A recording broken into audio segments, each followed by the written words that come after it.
Epione pain management and regenerative centre. ఇక మీ నొప్పులు శాశ్వతం కావు. సామాజిక సేవా కార్యక్రమాలతో వార్డ్ మెంబర్ స్థాయి నుండి ఈరోజు మెదక్ పార్లమెంట్ కాంగ్రెస్ పార్టీ అభ్యర్థిగా ఒక కాంగ్రెస్ పార్టీ నీలం మధు మనతో ఉన్నారు. ఎందుకంటే ఇప్పటివరకు ఎన్నో సేవా కార్యక్రమాలతో ముందుండి పనిచేస్తున్నటువంటి నీలం మధుతో మనం ఉన్నాం. సార్ చెప్పండి, ఈ యొక్క సేవా కార్యక్రమాలతో ముందొస్తున్నారు, కాంగ్రెస్ పార్టీ అధికారంలో ఉంది, మీరు ఏం చెప్తారు సార్ ప్రజలకు? ప్రజలందరికీ నమస్కారం. మెదక్ పార్లమెంట్ అభ్యర్థిగా మేము ముందుకు వస్తున్నా. ఈరోజు దుబాక కాన్స్టిట్యున్సీలో సీనన్న ఆధ్వర్యంలో, మా ఇన్ఛార్జ్ శ్రీనివాస్ రెడ్డి అన్న ఆధ్వర్యంలో, అదేవిధంగా గాలిరెడ్డి అన్న ఆధ్వర్యంలో ఇక్కడ మండల పార్టీ అధ్యక్షులు, మా కాంగ్రెస్ కార్యకర్తలు, మహిళా కాంగ్రెస్, యూత్ కాంగ్రెస్, ఎన్ఎస్యూ కాంగ్రెస్ అందరం కూడా, ప్రజలందరం కూడా ప్రచారంలో భాగంలో దుబాకలో తిరుగుతున్నాం. ప్రజలందరూ కూడా చెప్తారు, కాంగ్రెస్ పార్టీ అభ్యర్థి ఇందిరమ్మ ఇక్కడ నుంచి పోటీ చేసి ప్రధానమంత్రి అయింది. ఈ ప్రాంతం కూడా ఇందిరమ్మ చేసిన అభివృద్ధి కానీ గతంలో ఎవరు కూడా అభివృద్ధి చేసిన వాళ్ళు కాదు. ఇక్కడ ఈ ప్రాంతానికి భూములు ఇచ్చిన తల్లి ఇందిరాగాంధీ గారు అన్నారు. ఆ రోజు చెరుకు ముత్తంరెడ్డి గారు అభివృద్ధి చేసిందే కానీ గత 10 ఏళ్ల నుంచి ఉన్న ప్రభుత్వాలు ఏమి అభివృద్ధి చేయలేం. మేము ఖచ్చితంగా ఈరోజు ప్రజాప్రభుత్వం నడుస్తుంది. నీలం మధుకు కాంగ్రెస్ పార్టీకి చేతి గుర్తుకు ఓటేసి గెలిపిస్తామని చెప్తారు.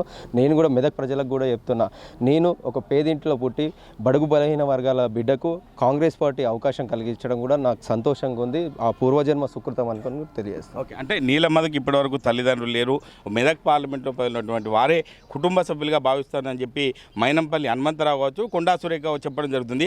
ఆ విషయంలో మీరు ఏం చెప్తారు సార్? నేను తల్లిదండ్రులు కూడా గతంలో మొన్ననే మా మదర్ ఒక 2 years అవుతుంది. May 6th 7th రోజు కరోనాలో చనిపోయారు. మా అమ్మకు హార్ట్ అటాక్లో సెకండ్ రోజే మా అమ్మ కరోనాలో, నాన్న సెకండ్ రోజే హార్ట్ అటాక్ వచ్చి చనిపోయారు.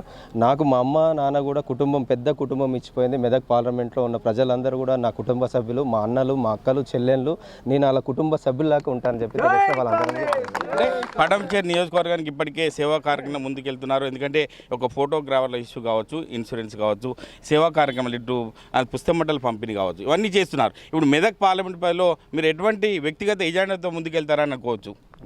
నా మతం, అభిమతం మానవతమే. మానవతంతో పనిచేస్తా. నా మెదక్ ప్రజలకు కూడా, నా వ్యక్తిగతంగా కూడా నేను ఒకటే చెప్తున్నా, మీరు స్పీచ్లలో కూడా చూడవచ్చు, మా ప్రభుత్వం ఉంది, మా ప్రభుత్వం నుంచి వచ్చే నిధులు, అదేవిధంగా కేంద్రం నుంచి వచ్చే నిధులు అన్ని నాయకులను అందరిని కలుపుకొని ప్రజలకు మమేకం చేసుకొని ప్రజా సమస్యల మీద పరిష్కారం చేస్తాం. నేను కూడా ఒక ఎజెండా పెట్టుకున్నా, గవర్నమెంట్ నుంచి వచ్చే నిధులు అవి కాకుండా కూడా మా ఏరియాలో చాలా ఇండస్ట్రీస్ ఉన్నాయి, వాళ్ళతోటి మేనేజ్మెంట్ తోటి మాట్లాడి ఇక్కడ ఉన్న యువతకు ఉపాధి గురించి ప్రతి 6 నెలలకు ఒకసారి, ఒక్కొక్క సెగ్మెంట్లో 6 నెలలకు ఒకసారి జాబ్ మేళలు పెట్టించి వాళ్ళకు ఉద్యోగాలు ఇప్పించే బాధ్యత తీసుకుంటా అని చెప్పి తెలియదు. ఓకే, అంటే మెదక్ పార్లమెంట్ పరిధిలో 7 నియోజకవర్గాలు ఉన్నాయి, 6 బీఆర్ఎస్ కైవసం చేసుకుంది. ఇప్పుడు ఒక మెదక్ సంబంధించి ఒక కాంగ్రెస్ పార్టీ ఉంది, మరి ఎట్లా మొబిలైజ్ చేయగలుగుతారు సార్ ప్రజల్ని?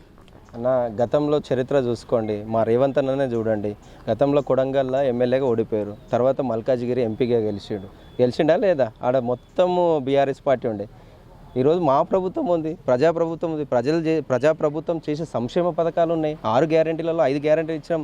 ఉచిత బస్సు ఎక్కి ప్రయాణం చేస్తున్న అక్కలు చెల్లెళ్ళు ఓట్లేస్తా అని చెప్తారు. గ్యాస్కు సబ్సిడీ ఇచ్చే 500 తీసుకుని ఆడబిడ్డలు ఓటేస్తా అంటారు. 200 యూనిట్ల కరెంటు, జీరో కరెంటు, నెలకు కరెంటు బిల్లు జీరో కరెంటు కడుతుంటే మా అన్నలు, మా తమ్ముళ్ళు అందరూ చెప్తారు, మా ఇంటికి 200 యూనిట్ల కరెంటు ఉచితంగా ఇస్తుంది కాంగ్రెస్ ప్రభుత్వం అంటుంది. గతంలో కూడా ఇక్కడ కాంగ్రెస్ ప్రభుత్వం రాజశేఖర రెడ్డి గారు ముఖ్యమంత్రి ఉన్నప్పుడు, మన్మోహన్ సింగ్ గారు ఉన్నప్పుడు మాకు భూములు ఇచ్చిన పార్టీ కాంగ్రెస్ పార్టీ అని చెప్తారు. ఇందిరమ్మ ఇండ్లు ఇచ్చింది కాంగ్రెస్ పార్టీ అంటారు. ఈరోజు కూడా 6 గ్యారెంటీలో కూడా 5 గ్యారెంటీల్లో ఒక గ్యారెంటీ 3500 హౌజులు, ఇందిరమ్మ హౌజెస్ కూడా శాంక్షన్ చేసి పెట్టినాం. ఇల్లు లేని నిరుపేదలకు 5 లక్షల రూపాయలు ఇచ్చి ఇల్లు కట్టిస్తామని చెప్తున్నాం. సమానత్వం ఇస్తుంటున్నాం. సమానత్వం కోరుకుంటుంది భారతదేశం. ఏం కోరుకుంటుంది? అన్ని వర్గాలను, అన్ని ప్రజలను, అందరినీ సమానంగా చూడాలని చెప్తుంది కాంగ్రెస్ పార్టీ. ఎస్, మేము ఇండియా అని చెప్పాలంటుంది. రామ్, రహీం, రాబర్ట్ అందరం కలిసిమెలిసిగా ఉండాలని చెప్తున్నాం. ఒక కులం పేరు మీద, ఒక మతం మీద ఏదో ఓటు అడుగుతలేం.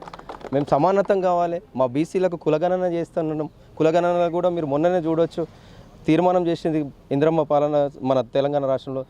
ఇదే కులగణన కూడా రేపు దేశంలో కూడా ప్రభుత్వం వస్తుంది, అక్కడ కూడా కులగణన చేసి ఎవరి వాటా వాళ్ళకి ఇస్తాం. సమానత్వం ఇచ్చే పార్టీ కాంగ్రెస్ పార్టీ అని చెప్తున్నా. ముఖ్యంగా ఈరోజు మీరు కూడా చూడవచ్చు, 16 కార్పొరేషన్లు ఏర్పాటు చేసింది. అందులో ముఖ్యంగా ముదిరాజ్ కార్పొరేషన్ ఏర్పాటు చేసి, మున్నూరు కాపు ఏర్పాటు చేసారు, యాదవ కుర్మల కార్పొరేషన్ చేసారు, రెడ్డి కార్పొరేషన్ చేసారు, ఆర్యవైశ్యులు చేసినాం. అంటే మాకు చిత్తశుద్ధి ఉంది, అన్ని వర్గాల ప్రజల మీద ప్రేమ ఉంది, మేము ప్రజలకు ఏం కావాలనేది తెలుసు. ఆ కార్పొరేషన్ ద్వారా ఆ కులాలకు, వాళ్ళ కులాలలో ఉన్న నైపుణ్యాన్ని వెతికి వాళ్ళకు సాయం చేసి వాళ్ళకు ఆర్థికంగా బలపరుస్తామని చెప్తున్నాం. ఓకే, ఇది చివరగా సార్, అంటే మల్లన్న సాగర్ సంబంధించి రంగనాయక సాగర్ సంబంధించి ఈ యొక్క బాధితులు చాలా ఇబ్బందుల్లో ఉన్నారు. వారికి మీరు కాంగ్రెస్ పార్టీ తరఫున ఎటువంటి భరోసా ఇస్తారు భవిష్యత్తులో? కాంగ్రెస్ పార్టీ మల్లన్న సాగర్, రంగనాయక సాగర్, కొండపోచమ్మ సాగర్ కూడా అందరికీ ఒకటే చెప్తున్నాం. ఆ రోజు కూడా కాంగ్రెస్ పార్టీ మీకు అండగా నిలబడ్డది. కాంగ్రెస్ పార్టీ రైతులను ఇబ్బంది పెట్టి వాళ్ళ కన్నీళ్లు పెడుతుంటే కాంగ్రెస్ పార్టీ మా దామోదర్ రాజనరసింహ గారు మినిస్టర్ గారు ఆ రోజు కాంగ్రెస్ పార్టీగా వచ్చి ఆ రైతులతోటి కోర్టుకు తీసుకొని హైకోర్టులో కూడా కేసులు వేపించి వాళ్ళకి అండగా నిలబడ్డది కాంగ్రెస్ పార్టీ. ఇప్పుడు ప్రభుత్వం కూడా కాంగ్రెస్ పార్టీ ఉంది కాబట్టి మేమందరం కూడా కాంగ్రెస్ పార్టీ, మేము ఆ రైతులకు అండగా ఉంటాం, వాళ్ళను మేము కాపాడుకునే బాధ్యత మాది అని చెప్పి. ఓకే, చివరిగా హరీష్ రావు ఏమంటున్నా అంటే ఇచ్చిన హామీలు ఇప్పటివరకు నెరవేరలేదని చెప్పి ఇప్పటికే రేవంత్ రెడ్డి గారికి సవాల్ చేస్తున్నారు. ఆ విషయంలో మెదక్ పార్లమెంట్ పరిధిలో ఉన్నటువంటి ప్రజలకు మీరు చివరగా ఏం చెప్తారు సార్? ఇచ్చిన హామీలు నెరవేరాలంటారు కన్నా, మనం కలిసి ఆర్టీసీ బస్సు ఎక్కుదాం, అక్కడ అక్క చెల్లెలను అడుగుదాం, ఉచిత బస్సు ప్రయాణం చేస్తారా లేదని అక్క చెల్లెలను అడుగుదాం. ఒక 200 యూనిట్ల కరెంటు కాల్చే ఇంటికి అడిగి పోదాం, 0 బిల్లు కరెంటు కడుతురా లేదా, ఉచితంగా కరెంట్ ఇస్తుందా లేదా మా ప్రభుత్వం అని చెప్తాం. ఈరోజు చెప్పింది చేస్తాం. తెలంగాణ ఇచ్చిన తల్లి సోనియా గాంధీ. తెలంగాణ ఆ రోజు మాట ఇచ్చింది, తెలంగాణ ఇచ్చింది. రేపు ఈరోజు 6 గ్యారెంటీలు, దేశంలో కూడా 5 గ్యారెంటీలు కూడా ఇస్తాం. యువ న్యాయ్, కార్మిక న్యాయ్, అదేవిధంగా మహిళా న్యాయ్, ఇట్లా అన్ని కార్యక్రమాలు చేస్తాం. సమానత్వం ఇస్తాము. మేము కాంగ్రెస్ పార్టీ మీద ప్రజలకు నమ్మకం ఉంది, చిత్తశుద్ధి ఉంది. హరీష్ రావు గారికి ఏంటంటే అహంకారం ఇంకా తగ్గలేదు. ప్రభుత్వము మాదే ఉందన్న ఫీలింగ్లు ఉన్నాడు ఆయన. ఇంకా కళ్ళు తెరుచుకోవాలి ఆయన కళ్ళు తెరుచుకొని 15 ఆగస్టుకు రెడీ ఉండు. ఉప ఎన్నికలు సిద్దిపేటలో చేపిద్దాం. మేము 15 ఆగస్టు రోజు రైతు రుణమాఫీ చేస్తాం. ఆ రోజు ఆమోదనం చేసేసి నీకు మళ్ళీ ఉప ఎన్నికలు చేస్తాం. ఆడ బహుజన బిడ్డలకు టికెట్లు ఇప్పించి గెలిపిస్తాం. Thank you. అంటే మెదక్ పార్లమెంట్లో ఉన్నటువంటి సామాజిక సేవా కార్యక్రమాలతో పాటు ఈ యొక్క కాంగ్రెస్ పార్టీ ఎజెండాతో ముందుకెళ్తాం. ఖచ్చితంగా సామాజిక సేవా కార్యక్రమం ముందుండి పనిచేస్తామని చెప్పి మెదక్ పార్లమెంటు కాంగ్రెస్ పార్టీ అభ్యర్థి నీలమధు చెప్తున్నారు. కెమెరామెన్ ఎల్లూరుతో మహేష్, ఆర్టీవీ, ఉమ్మడి మెదక్ జిల్లా. నమస్తే అండి. ఇది వ్యాపారం గురించి కాదు, ఓటు గురించి. ఎన్నికల్లో ఓటు వేయడం మన హక్కు మాత్రమే కాదు, కర్తవ్యం. ఎంతో మంది మహా నేతలు శ్రమించి ప్రాణత్యాగం చేసి ఈ అవకాశాన్ని మనకిప్పించారు. అందరూ ఓటు వేద్దాం. ఎందుకంటే ఓటు హక్కు ఊరికే రాదు. నా ఓటు ఎవరికో తెలుసా? అది సీక్రెట్ అండి.